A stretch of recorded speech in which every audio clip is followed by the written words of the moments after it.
Data Obscura showcase the operation mode of data mining, by using realistic information and conceptual visual language to inform everyone of surveillance capitalism. Data Obscura questions whether transparency and truth should be the ultimate aim online, and why have we failed even now to take notice of the effects of all this surveillance?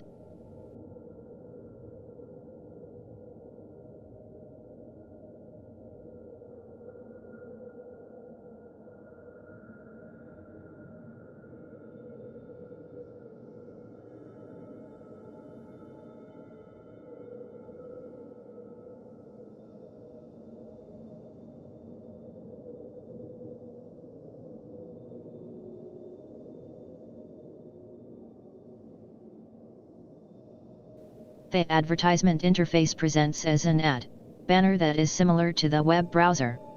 During the experience, the ads will be scrolling from one to another depending on what content the browser is presenting. The reason all the information gathered from behavioral advertising helps create ads that are relevant to that specific user's habits and interests, which the publisher can then display in that visitor's web browser.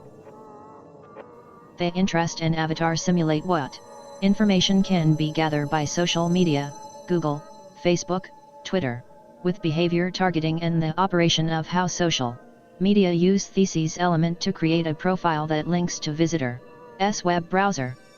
All elements are slowly building up from interest and activities. Browser is one of the interfaces. On the website, I tend to design it as original as possible, since behavioral targeting is centered around the activity/actions of users and is more easily achieved on web pages. When a user visits a website, the pages they visit, the amount of time they view each page, the links they click on, the searches they make, and the things that they interact with, allow sites to collect that data.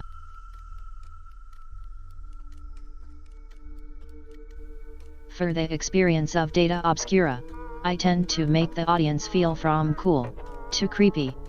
Even though we are in the state of normalization, which means we all know what apps and devices do, but we still interact with them to give up personal information. It is because we don't know the consequences of how this action supports wider commercial and governmental goals, or we thought it won't be as personal, because it's a bunch of data.